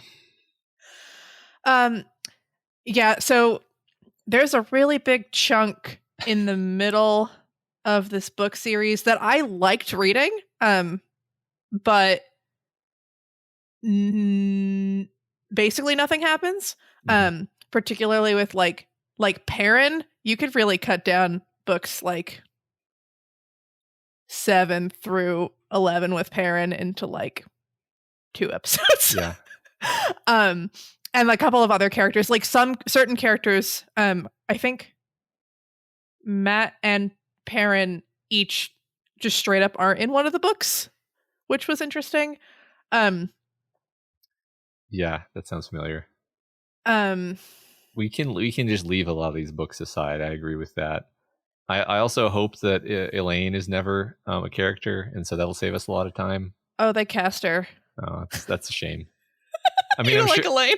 I mean, I'm sure they'll do an okay job. Like, I'm sure they'll make something interesting. I just like in the way that Nynaeve grows on you and becomes your favorite. Elaine never does. At least for me. I don't know. Do you like Elaine? Maybe I'm the jerk here. No. I think I like a lot about Elaine, but I don't understand why she loves Rand. And usually whenever it has to do with Rand, it's annoying. But a lot of the other stuff, like what her relationship with men is annoying, but I like her relationship with Avienda and Brigida and Nynaeve to a certain extent. Yeah. Yeah, I guess Birgitta does kind of like redeem Elaine a little bit, but only because Birgitta is so awesome. She's so awesome. Yeah, one thing. Well, another thing is like, I'm curious as to what they're going to do with Egwene and Rand, because I've kind of really bought into their relationship in the show, and to just know that it's going to be like, lol, bye, and that Egwene might end up with like the worst fucking person in the goddamn book series, and Rand's going to just be like, I love 3 women and I hate myself for it. Like, yeah, the whole harem element, I do wonder if they're just gonna not. They kind of have to though, because like they kind of have to. Because like Avienda is a character they can't just like not do. Mm-hmm. Elaine, I still think is a character they can just not do. And then Min is obviously the only one who's in a real relationship with Rand. Well, I don't know. Again, I have to just defer and say they'll figure something out. Mm-hmm. Definitely the way that it was done in the book is it was kind of cringe at the time, and in 2022 it's like unacceptable, honestly. So we'll see. Yeah, I mean, to me the most important or interesting thing about those relationship dynamics is like the women's relationship with each other. Although I do find Avienda and Rand's like romance / relationship to be really interesting. But yeah, speaking of things that are a problem, I don't know if this is a good segue, but I really want to ask you about Perrin's backstory, and then I also want to talk about just like the girl power vibes in general in the TV show. And Sure. Go ahead. Oh no, just like, so what do you think about Perrin killing his wife and being in love with Egwene? The killing his wife part, I guess the worst I'll say is it's sort of ham-handed and obvious, because it is just a trope, right? It is just like, yep, we're doing that, and now you know Perrin, right? Like he's sad because he did a terrible violent thing and he regrets it, and now he's going to struggle with the idea of violence, and oh no, he seems to have some kind of animalistic, perhaps magic thing going on, and that's wow, what an interesting potpourri of concepts. Right. That's pretty much Perrin. But I didn't like hate it. Like when it happened, I was basically like, oh, thank God he's not just going to be a boring cipher for the entire show. Like it's better than not doing it, I guess. that and I don't know. What did you think about that? I think at first, like, I'm a little bit torn just because it feels like so she was mentioned in the books because there's a name for like every fucking person in the world in the books, but like they basically created a character and then like had her murdered to like further the man pain, which I didn't love. But I do think that they really get across Perrin's like moment of like bloodlust and the regret and the like real like conflict in him and like regret and all, all the like Perrin-y things that he's starting to deal with. And it was interesting that they dealt with it first. It was like annoying to me that it was, and I was also just like, why is his wife upset? Is she pregnant? They showed her stomach a lot. Was that just foreshadowing that he was gonna like cut her in the stomach? She seemed, I don't know. My theory is we're going to find out that she was pregnant like next season, and it's going to be like the real the deeper reason that Perrin is so traumatized. Not only did he kill his wife, but he killed his wife and child, and like that's going to be the confession moment that we get in season 2. That's my theory. Which would be, very sad. It's so sad. But yeah, it's just kind of, they had to do something, and I don't know. There were probably better things they could have done. But I like what you said about them basically fast forwarding all the characters by 3 years, because the idea that none of these 3 would have gotten married is actually unlikely. So it kind of did make sense. And then also like Perrin is probably going to end up having this extremely weird relationship with Fail. And now we get to have like maybe a kind of more interesting shading on that, because I just hated their relationship. God, I hated their relationship so much. So like this at least gives it a different sort of basis or background, if that makes any sense. But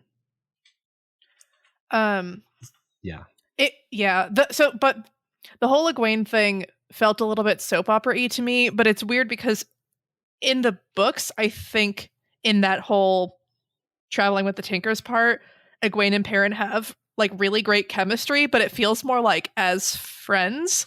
And so in the show, when it was kind of like, yeah, they're traveling together and they're sharing, you know, they obviously really care about each other, and like he's sharing his cloak and all of these things. I was like, yeah, I remember that feeling from the books. And then it was like, but I love her, awkward. And I don't know, I just didn't love it. Yeah. I mean, I think my recollection from the books is just like Perrin and really all of these Two Rivers characters are like very old fashioned and honorable. And so even if Perrin, you know, is like, wow, you know, Egwene's, you know, beautiful, that thought is immediately going to be followed by like, but she's Rand's girlfriend. I'm not. I have nothing, and then he just like ends that thought, and then it's over. Whereas in the show, they made it more like it was like this ongoing source of tension for Perrin, that like he was always in love with Egwene, and it's like that was so. I agree. Like that was I didn't love how that kind of came up in that big argument at the end. That felt like a lot of like injecting unnecessary conflict into a situation that was really already had enough conflict, to be honest. I guess they just needed a reason why everybody would be mad at everybody else, and I didn't love that particular wrinkle, and also like I don't think that's going to go anywhere. So right. I mean maybe they'll make it go somewhere, but I don't think so. Like what would they do with that exactly? I don't know. Yeah, unless Fael just like tries to murder Egwene or something. I can't imagine. Yeah, that would be fun. That would be fun. So yeah, you also wanted to ask about just the general girl power, which I guess I'm not sure what direction you want to go with that, because like the books themselves are also very much like you know, something that was new and refreshing in like the 90s. It was like, wow, look at all these strong women characters. I think that especially the first time I watched it, I just felt like they were really trying to be like, this is a show about cool women and how badass they are, and I guess there's some men or something. Whereas like, you know, it's Rand, Matt, and Perrin that are the three Taviran, like not Egwene, not Nynaeve. And I actually really like Egwene as a Taviran, even though I can see how that could like possibly undercut some of her accomplishments later. But on the other hand, we don't really think of it as undercutting the boys' accomplishments, right. I don't think. And it makes just a lot more sense to be like, yeah, she's Taviran, that's why she's Amyrlin. Like, moving on. I mean, even if she's not Taviran canonically in the books, it's like, well, she's like in the web of their Taviranness. So so whatever. And again, we don't hold it against, you know, Matt that he's a badass general just because he's a Taviran. It's like, no, it's like that's who his character is, you know. Which, yeah, I mean, literally all of them go on to achieve amazing things. I mean, it's funny because like Nynaeve has like the least accomplishments, which is like defeating multiple Forsaken single-handedly. And she's like the least impressive of them, right? And cleansing the source and learning how to right, just these 5 things, right. I mean, I was always kind of curious how they would handle things, because there is this interesting, it's not even subtext, it's like blatant text, is that we live in this, you know, the world of Randland is matriarchal, like the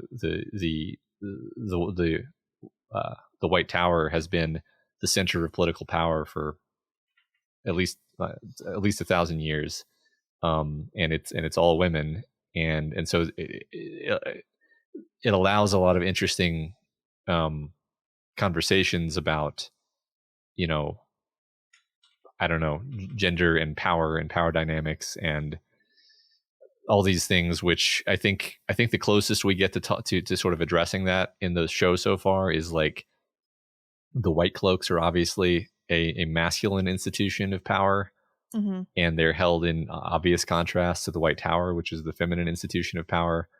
And, you know, the White Cloaks are just basically just utter monsters at this point. We've seen absolutely nothing redeeming about the White Cloaks. Valda is like, actually Valda is the one we hate above all else. Like, we hate Valda more than we hate like the Dark One at this point. So yeah, I don't know. That's a jumble of my thoughts about the whole gender question there. Yeah, well, I think they just like amped it up in a way that sometimes I really liked and then sometimes I didn't. At the beginning when Leandrin stills that guy or gentles that guy, I never remember which is the term they use for men and women, but it's like, yeah, like, you're bad because you're a man and you made the power dirty and you should never touch it. And I was like, I get that you're a red, but also that's just sort of inaccurate.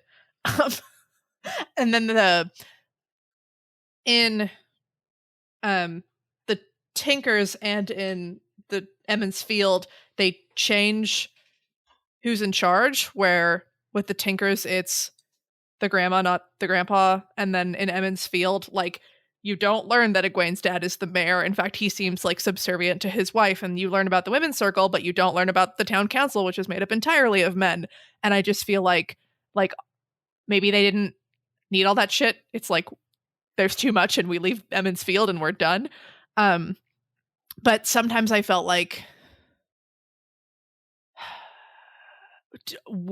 I felt worried that it would be a little bit too heavy-handed on the like, girls are badasses. Oh yeah, it's actually the redheaded man. We're gonna just go with him.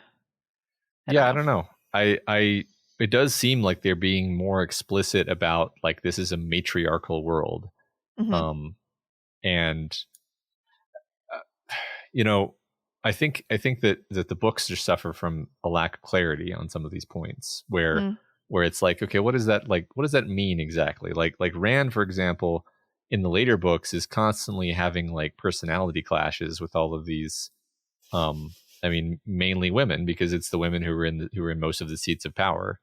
And he has what, I mean, you could sort of stereotypically characterize as a masculine way of doing things, where like he's at least for kind of the beginning and middle part of his journey, he's just like forceful, arrogant, brash, does things without consulting people, unilaterally does things, you know, bullies people into getting what he wants, and you know, in contrast to you know, the manipulative and pulling the strings nature of the way that women, you know, exert their power, right?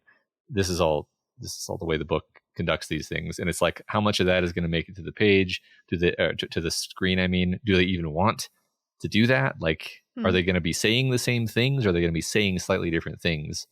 And I guess at this point, I'm willing to extend the benefit of the doubt. I will just, I think to the degree that I kind of get you, it's like, yeah, they're definitely turning that dial on like, yeah, this is definitely a matriarchal system, and you're supposed to notice that. I don't think you would notice it if, you know, they had a bunch of men in positions of power all over the place. You'd just be like, oh, it seems egalitarian. And it's actually not supposed to be egalitarian. It's supposed to be matriarchal. Right. Yeah. So. Yeah, I'm sorry to interject, but I, as a person who hasn't read this book, I mean, obviously I got what you're saying, Matt. I do feel like they leaned into it in a way that reminded me of like that one shot from Avengers Endgame where all the women are on screen and it's like, look at us. We're doing the thing. We're good. We're on your side, ladies. Yeah. And that I think to your point, Malia, I think that is part of why the show is so jarring when then it just goes, psych, it's Rand. It was him the whole time, of course, the one you thought it was. That's because, like, yeah, I mean, the show goes so out of its way to focus on the female characters and explore them in really interesting ways. And I mean, it never bothered me per se, but I do absolutely see where you're coming from on the girl power front. Yeah, I mean, you're definitely both identifying something that is present. I'm never really sure where the line is between pandering and representing, and obviously there is a line. It's that endgame scene. There's the line. Yeah, that's the line right there. Yeah. And one other thing that I think this conversation has made me appreciate more of what it's like for someone who didn't read these books to watch it, and a lot of the things that the show did really, really well to help people understand it without having to take 55 trillion pages. But one of the things that kept bothering me, and I am a little bit curious about if you thought about this, Scott, was the dragon is really scary. And I think it's fair to say that in the books, the reason why the dragon is horrifying is because the dragon is a man who can channel. And like, we know that from the beginning, and like, men who can channel always go insane and destroyed the face of the planet and reshaped everything and like fucked everyone over. And it's the dragon and men who can channel is the reason why we don't have like fucking hovercraft or whatever they used to have. And so being like, oh, the dragon is really, really scary, but maybe it could be Egwene or Nynaeve, was something that I personally struggled with. Like, Nynaeve and Egwene never felt scary to me. Matt, is like writhing with evil dagger energy. Perrin is like scary wolf man. And like, maybe those forms of magic, I guess, yeah, there's dagger magic too, could be bad and scary. But like, the dragon is bad and horrifying, maybe it just like didn't come across as much that the dragon is scary. Maybe the scary thing about the dragon is that like one of us will die. Like, we'll die if we're not the dragon, as opposed to like the dragon's gonna possibly murder all of us that exist on the planet. Yeah, I mean, I definitely, at one point in watching the show the first time, there was a moment of confusion where I was like, wait, you're making it very clear that men who channel are bad and this guy's bad, so it's definitely a dude, right? Like it's definitely going to be a dude. And I mean, I think there are points in the show where they try to show both the incredible amounts of power that Egwene and Nynaeve have, but to your point, their flexing of their power is like to heal each time, like both time they do like incredible healing, so that's not scary. That's like the opposite of scary. That's like, oh, badass, like you're awesome and helpful. So yeah, I mean, I guess I kind of ran with it, and I think the way I justified it in my head is the idea that like, oh well, maybe it's not, maybe the dragon never starts off being scary and destructive, but like if it's a dude, the reason he's scary is not just because of the power, but because of the corrupting nature of that power. But I don't know. I do definitely remember being like, it's got to be a guy. Like, from everything, from the way that everything is set up, it just seems completely logical that the dragon would be a man. So I do remember being a little bit confused as to like, why are they telling Egwene that she could be it? That doesn't make any sense. So I get your point there, for sure. Yeah, it's hard to remove pieces of information from your brain, because like, what I don't even remember what we know in the first book, like, because there's all these prophecies that we find out over time, but we definitely don't know all the prophecies. So like, we know that like eventually we learn like the dragon is destined to die at the last battle when he saves the world. Like, that's pretty explicitly part of the prophecies. Like, that's one of the like bits of drama is like, well, you don't want to be the dragon. Like, you're going to be super powerful, but you're going to like destroy everything and then die. And like that's your role basically. So it makes sense that like nobody wants to be the dragon. It's not like you get to be Jesus. It's like, no, this is a super cursed role that you have to fill, with like a ton of suffering, just like guaranteed. Yeah. Great comparison, Matt. Jesus, who notoriously had a great time on Earth. I was going to say you're happened. Jesus, but it stops after the crucifixion. Yeah, you're yeah, right. I mean, he does have stigmata, so I guess he is Jesus. I mean, the Jesus comparison is actually the correct comparison. So I don't know why I said that, but you don't get to be, Tom Cruise there. There you go.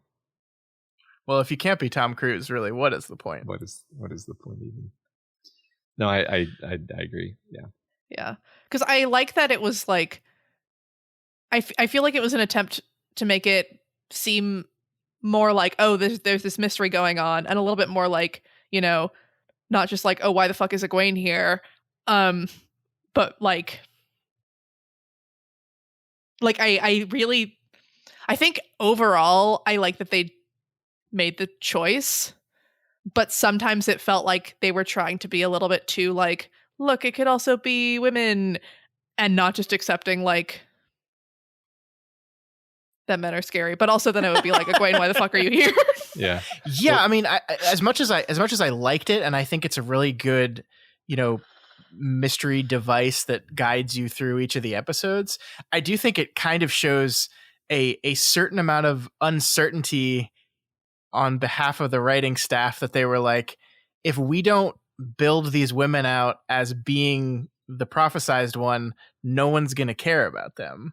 And and that shows like, I mean, that's obviously not true, but it felt like perhaps they were worried that like, if we don't gesture to the audience that it could be this woman, she could be the one, people aren't going to care about her or her story or anything. Like, and I don't think they would say that was like a conscious thing that they were doing, but by positioning it the way they did, it shows like a lack of faith in your ability to sell the characters as just who they are, independent of whether they are the chosen one or whatever.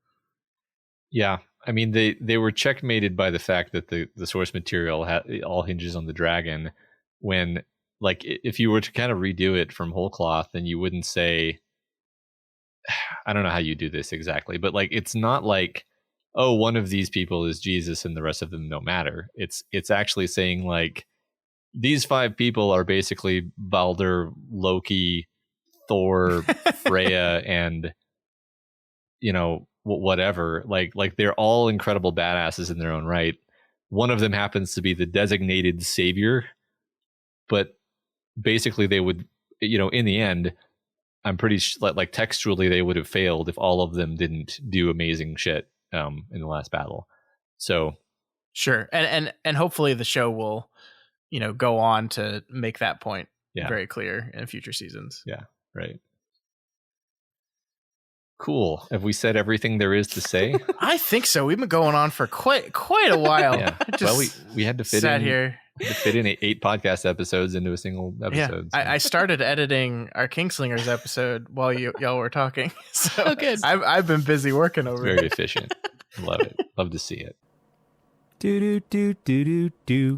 Doof. Shall we move on to talk about Brandon Sanderson then? Let's do it. So, Matt, I'm going to let you drive this because you were kind of the one doing the most research into what the fuck is happening here. So what's going on with Brandon Sanderson? I mean, it's not too complicated, really. So he released a YouTube video where I think it was titled something like, I have to apologize, or like I haven't been honest with you or something. It's clear from the beginning that he's being tongue in cheek, and he announces, during his downtime over the lockdown, he wrote an extra book. An extra novel, and then as it goes on, he's like, okay, I'm still not being clear with you. I wrote more than one extra, and then eventually it like slow rolls that he wrote 4 giant novels between writing the novels that he's already obligated to write. God, he's such an asshole. He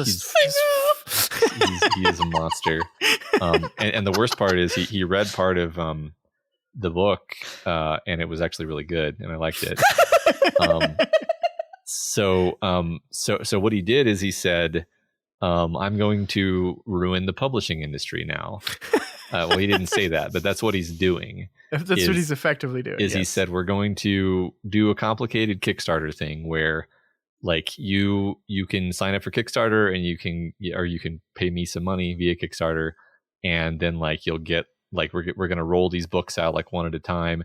I'm not going to go into the details. It's fairly complicated, but basically, you pay him some money, you get the books, but without the intermediary of like the publisher, basically handing Brandon Sanderson a couple of pennies out of their purse while they just hoard all of the money. So Brandon Sanderson has so far raised $26,650,000. So I think the thing about this is like the reason he's doing this is because they're extra books that he had no obligation to any publisher on. Mm-hmm. Like, because most of his books are already obligated to one publisher or another based on pre-existing contracts, and right. So this was extra stuff he did on his own, so he had no obligation. But importantly, it's not as if a publisher would not publish these books. It's not like I'm Brandon Sanderson and I wrote 4 extra books and I cannot find a person to publish them, so I'm just going to do them on my own. No, they would, like, I'm sure every single publisher out there would have been happy to say, yes, we will take it. We will publish your book. Yes. Absolutely. Specifically, he's just like, let's just do a thing and see what happens. And what happens is Brandon Sanderson has effectively demonstrated that publishers don't need to exist anymore. Yeah. Because there are two segments of the like author novelist population right now, right? There are successful authors who don't need publishers, and then there are struggling authors who won't be published by publishers anyway, right, because they're never going to sign them. And so like the publishing companies have effectively written themselves out of the equation if stuff like this can happen. Yeah. So I agree with you completely. I ran some numbers. So okay. First piece of trivia is I found an article from like I think 2016 or so that said Brandon Sanderson is getting a $2.5 million deal for his next 4 books. Okay, so he was getting a $2.5 million deal for 4 books. Okay, now he's raised over $25 million for 4 books, which is 10 times as much money. And then I realized, like, wow, this all scans perfectly because an author's royalties are between like 8 and 15% for a book. So call that 10%. Okay. Mm-hmm. So Sanderson's cut of $25 million of revenue would have been about $2.5 million. So like they were literally just promising him like, hey, you can get about 10% of the money that we're going to make off of your books. Mm-hmm. And he's saying, I think I'll go a different way. And by the way, like if you just go on like Kindle Direct Publishing, you get way more than 10% royalty. I mean, I believe you get, I forget the number you get actually, frankly, but it's not 10%. And to be clear here, like they're doing more than just throwing it up on a digital store. Like they're going to do print runs. This is going to be a fully physical, able to be bought in store book. So it's not like Sanderson's going to walk home with $26 million in his pocket. Like they're going to spend a good chunk of this money to get the books actually printed and published and in stores. Yeah. He's going to make more than 10% though. Like right. that is absolutely certain. Yeah. It would be hard to spend 90% of the money on anything really. Yeah. Yeah. I think it's there's ebooks, audiobooks, and printed books. And then the thing that I wanted, although I think it's a little bit out of my price range, is it's like one book comes out in January or whatever, and then you get 2 months where you get a box of just like random swag based on different books and like universes that Brandon Sanderson has written, and then you repeat all fucking year, which is cool. But also, if you want the swag boxes as they are known, and just the ebooks, not the audiobooks, not the other books, it's $360 plus shipping. Mm-hmm. Yeah, I mean, I assume some very intelligent accounting people like did a lot of legwork to find the total cost of the stuff that he's promising to backers to make it so they weren't spending all their money on this stuff. And I say this as a person who had a terrible way of managing time and time value of money.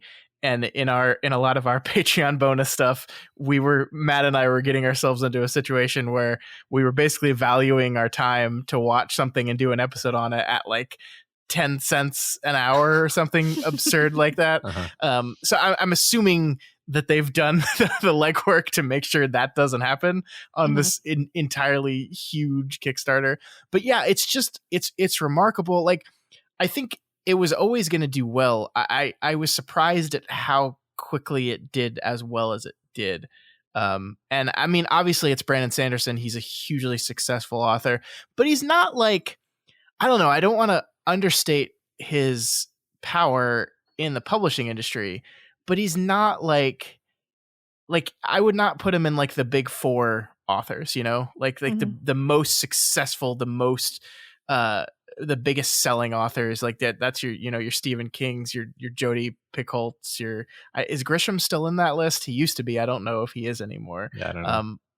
But he's very successful amongst a very, passionate but smaller than the whole group of novel readers. And so, I mean, I think he's probably one of the most well-known fantasy authors, probably, right? I don't know. I think at this point he is. I mean, Scott, you and I are old and out of touch, but I'm pretty sure that he is pretty centrally famous to the people who consider themselves to be fantasy readers these days. Yeah, but he's not a household name, right? Like I don't think I could go to a random person in the airport and say, "Have you heard of Brandon Sanderson?" and be reasonably confident that the person would be like, "Yeah, 100%." That's only because there haven't been any film adaptations yet. That is true. that is true. Which is interesting, right? Like, why hasn't that happened yet? I think that he's working on it. It's funny. Before this even happened, I just randomly came across some like podcasts, whatever the word is for video podcast. I guess it's still a podcast. I believe that's called a video, Matt. Yeah, but it's a podcast though. It's a podcast that they're releasing the video of. Video podcast is what I'm going to call it, Scott. Okay. And it's like just an extra word for no reason, but knock yourself out. It's the point is that it's Brandon Sanderson podcast, and he's talking a lot about the publishing industry. He's nowhere does he really hint that he has anything like this in the works, but he's clearly a very thoughtful, sort of calculating, very industry savvy guy. Like he thinks about trends in the publishing industry. He thinks about like what's popular. He clearly put a lot of thought when he was younger into like how to write something that would be popular. Like it's not an accident.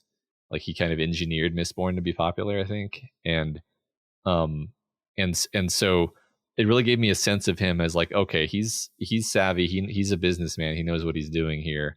And, and then this happened, and I was only surprised by the magnitude of the reaction. It's very clever. You're right. And the way he's selling it is like, he is very savvy businessman, and I don't want to accuse him of anything, but like the way he's selling this whole thing as, oh gosh, shucks, I just wrote another 4 books and I didn't know what to do with them, so I'll just toss them up here. It's like, no. Like months and months of planning went into this thing before they like. He does a very good job at like coming off as extremely relatable and just like, I'm just doing this. But yeah, no, he's a smart dude. They were, and I think they're probably surprised by the response as well. But I think they figured this thing was going to be pretty successful. Yeah. Well, I mean, you just have to look at the Kickstarter page and see all the high quality like infographics. Yeah. That you like hundreds, if not many thousands of dollars spent. As I'm scrolling through it, I'm like, yeah, this is thousands of dollars just to put together this Kickstarter page, basically. Yeah. Yeah.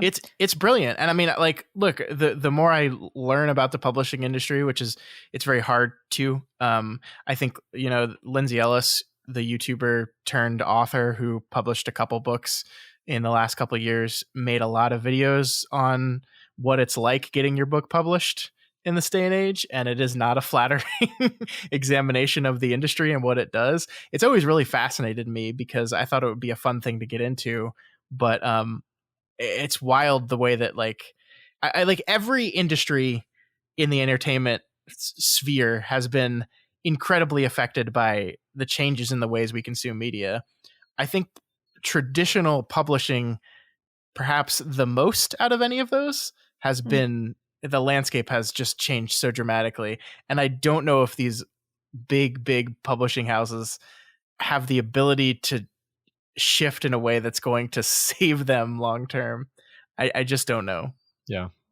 Well, I mean, we cut our teeth on an author who saw absolutely no point in even engaging with that system at all. Wildbow just making his living just writing, not even bothering with physical books in any way, shape, or form. Yeah, but I want him to make more money. That's like, I would just want to be like, hey, make some. You can make some. Like, it doesn't have to be through like any of these. Like, you don't have to go through Tor or any of these fantasy publishers. Like, I'm not saying he could do a Kickstarter remotely close to Sanderson's level of success, but he could raise a lot of money to publish if he wanted to. He's not interested in it, and that's fine. That's your choice. But like me, the dirty, no good capitalist is like, come on, man, let's make let's make some fucking money. We all know that Wildbow could easily write 4 novels in his spare time over the course of 2 years, right? Like, I'm not joking. No, right? So he could literally do this and then do a Kickstarter. I don't know if he'd make $26 million, but he'd make a lot of money, right? He'd make a lot of money. Yeah. I mean, he's writing, like, I think the latest Pale chapter was 17,000 words. Yeah. Which is literally a novella. Like, that's literally how the length you would measure that in as novella length, and he's doing 2 of those a week. So yeah, four books, Brandon. Yeah. Right. Yeah. Also, speaking of Brandon Sanderson and Wildbow, I just want to say that Brandon Sanderson looked me in the eye and said that he couldn't read Worm because it was too long and he didn't have enough time. And if he had written 3 books instead of 4, he could have fucking read Worm. Although I wanted him to read Pale, but it's fine. It's true. That son of a bitch. My love-hate relationship with Brandon Sanderson is one of my favorite things about him, because we've read so many of his books for book club because people keep nominating them and then they win the votes. And I think Matt and I are always like decidedly mixed on his books. Like I love a lot about him, but there's parts of them I don't like. And it's just really funny because I get to pretend that I actually hate him, even though I don't. Yeah. Well, my take is always, I start off the books sort of grudgingly, like, I'm going to end up loving this. And then by the end, I'm sold, right? Yeah. They're not my favorite books, but I mean, they're all very solid. They're all very functional. As I said when we covered the second, what is the name of that series? Jesus. No. Stormlight. Thank you. That was the second book in Stormlight was like the first book of his I think I've genuinely loved from beginning to end. And like I really enjoyed that one. So I'm in for Stormlight. I'm going to be there for those books, but yeah, me too. Just so y'all know, Brandon Sanderson has made $15,000 more while we've been talking.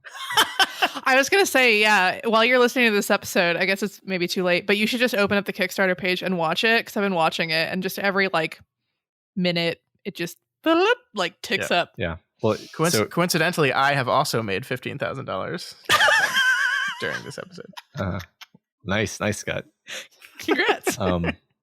Yeah, I mean, what's funny is there's still 21 days left to go, so I wouldn't be surprised to see if this was.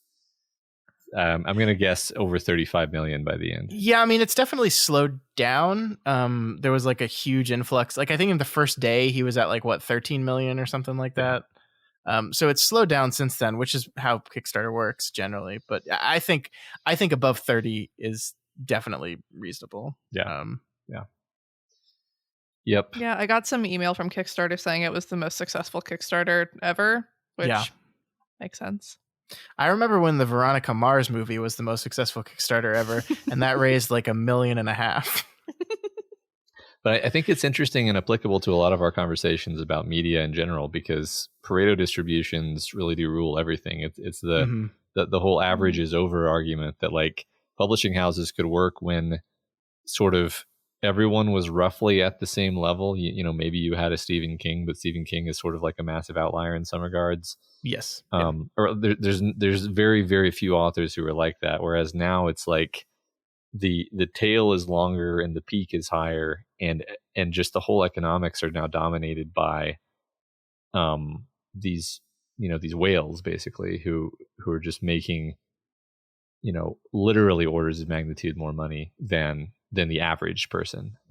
Yeah, but at the same time, I mean, I think this ties pretty beautifully into Wheel of Time, because that's a show that I looked at and I was like, Amazon, were you expecting this to be Game of Thrones? Because there's no way that's going to happen ever. And I think the truth of the matter is, no, Amazon was not expecting it to be Game of Thrones, and it doesn't need it to be Game of Thrones. Like there is so much content out there that the need for there to be one thing that everyone is talking about doesn't exist anymore. You can make enough money off of a thing that is extremely popular for a very niche group of people.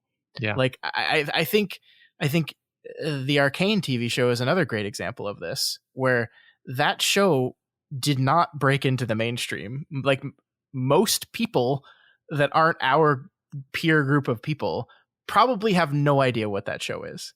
But in our group, it was the thing for like a month. Yeah. And it was all anyone was talking about. And it was great. Like, I love that show. And so, like, you go back to like time when like MASH was watched by like every single American. Every single American watched the finale of MASH. And like the network television shows were like the most popular things in the world, and they got the most eyes and therefore the most money. And everyone needs a whale like that on your network or you're doomed. I don't think that exists anymore. And I wonder in the publishing industry if that's true as well, that like there's so many books, there's so many authors. Like, is it better to get 20 niche authors than one Brandon Sanderson? Like I think the most interesting thing is Sanderson has proved here he does not need publishers, that he could run Kickstarters and probably be successful enough for the rest of his career if he wanted to. How does the publishing industry respond to that? Yeah, I think maybe the argument is there's a bifurcation where there's the whales and then there's the everybody else, and those almost become like different industries almost. Like, yeah, like a company has to tailor to what like where is it actually making its money, and if the Brandon Sandersons out there are going to sort of reconsolidate and just say, you know what, you don't need that big of a cut of my money, then they'll actually have to go after the more mid-tier authors. Yeah, I mean, it's interesting because it's not like we're saying publishing companies are going to like collapse, because it's like, hey, this is a sign that there's a crap load of money to be made out there. Yes, it's just saying like you're going to have to like renegotiate your relationship with authors when they become really, really big and they get a big name. You need to prove your value add to those whales. Yes, because they have just proven to you that they don't necessarily need you. Yeah. And so you're right. They either shift to a different business format, or they prove to the whales that they can do something they can't get elsewhere. I think you're right, because like HBO is making TV and ABC is making TV, but these are two companies that are doing like entirely different things that have almost a completely different business model. And like there's no, like, we compare them all the time, but it's almost a waste of time to compare those two things because they're just operating so differently from each other. Yeah. And maybe that's what we're going to see, is kind of a stratification of publishing houses in that way. I mean, there's already certain, like, a kind of stratification in that amongst the publishers now. Even more so though. Yeah. It's funny because part of me thinks maybe this could have all been avoided, from the publisher's point of view, if they had been like, hey, Brandon, like, if you ever have any other books that just kind of, fall out of your kitchen cabinet, we will give you, 20% royalties, 30% royalties on those. And then maybe he just would have been like, damn, that's a good deal. I'll take that. But as it is, he's, is whatever the last offer was. If it's like, okay, you're really like, I'm bringing in tens of millions of dollars of revenue and you're giving me 10% royalties, I think I can do better. Like Mhm. you could view this cynically as a negotiating tactic, actually, you know? Yeah. That's interesting. I think you're right. Because like I don't know like what his contract looked like on like the Stormlight series, for example. Like how many books did you sign a contract for with, I don't know who publishes that, probably Tor. How like did you're gonna write 10 books. I don't, there's a number, I don't know what it is, but let's say you're gonna write 10 books.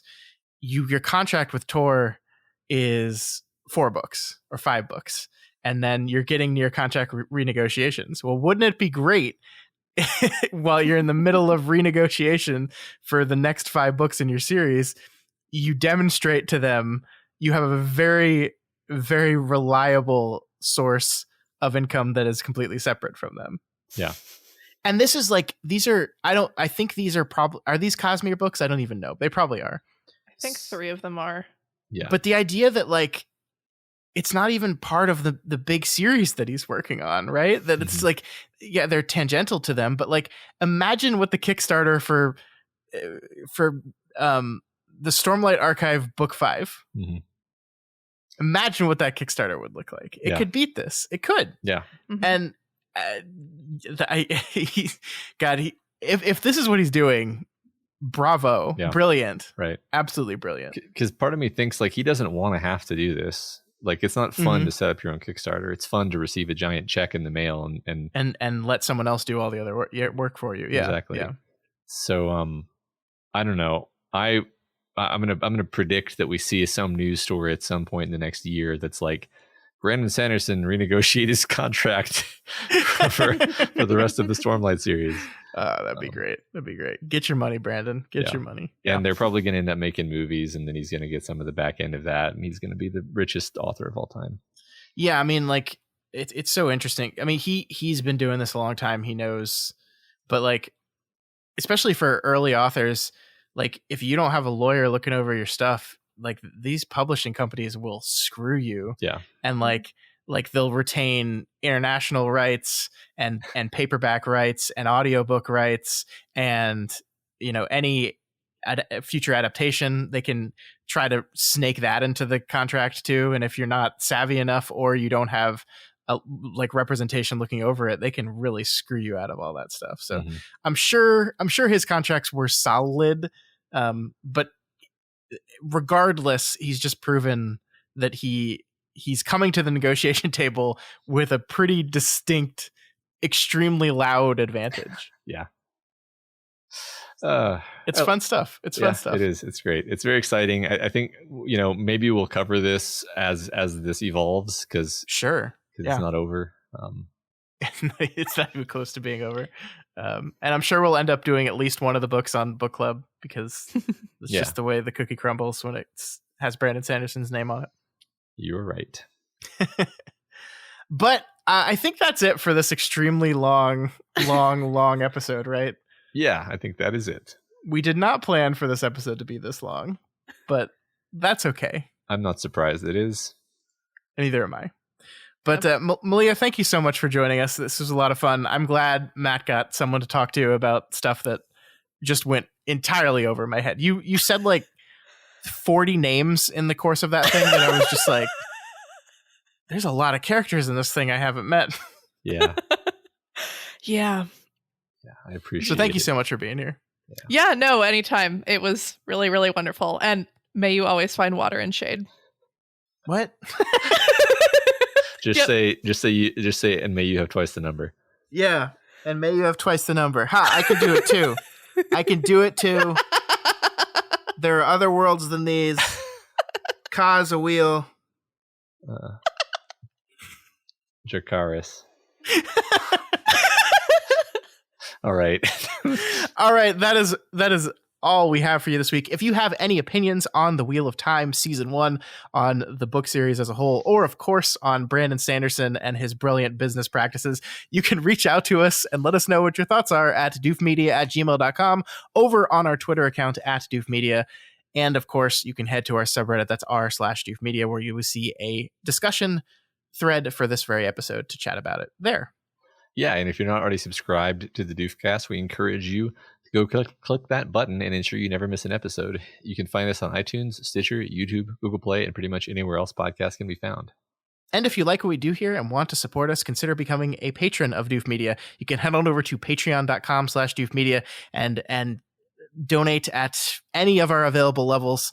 We don't give you quite as much cool swag as Brandon Sanderson, but there's a lot of great stuff. And you can help support all of the shows we do here, including Pale in Comparison, which is Malia's show. Malia, you want to give the listeners like a brief, I know we've done this the last time you appeared on the show, but it never hurts to do it again. You want to give them a brief summary of what you're doing over there? Yeah. So it's like we've got Worm, I'm the Scott, and my sister is the Matt. We're reading through one of Wildbow's other web serials set in the Otherverse, the more like fantasy magic version or universe. And a small twist is that I'm current in Pale, which is also set in that universe. So I use it to kind of guide my guesses and predictions. And it's very fun. We get on a lot of weird tangents. Awesome. And that's called Pale in Comparison.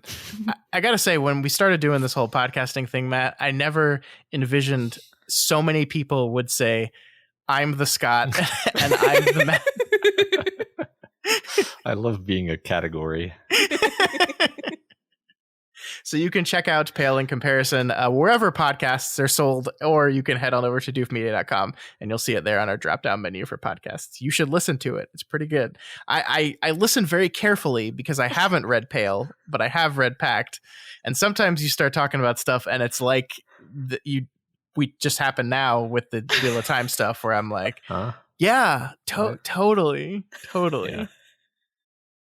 All right. Yeah, I'm glad we haven't spoiled anything too badly for you yet. I mean, the thing is, like, the thing with spoilers and the stuff for me is like, even if you did, by the time I get around to reading it, I will probably have forgotten because it's just I have no hook to grasp onto because it's all just names of characters I don't know and nonsense I don't understand. Like that, it goes right out my head. So no risks there at all.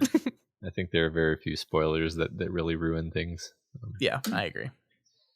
But yeah, thanks for that, and please consider rating and reviewing the Doofcast, and while you're over there, go ahead and rate and review Pale in Comparison. Yeah, because each review helps us get more exposure and introduces new people to the content that we make here. That is right, and that is going to be it for us this week. Next week, it's the Bat Pod.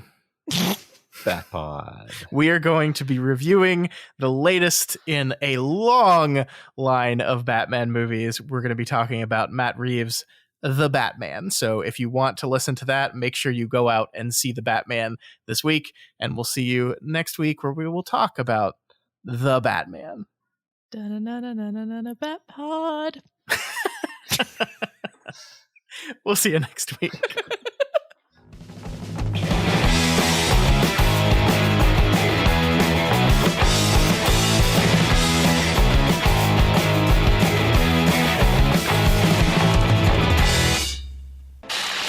My name is Doof, and you'll do what I say.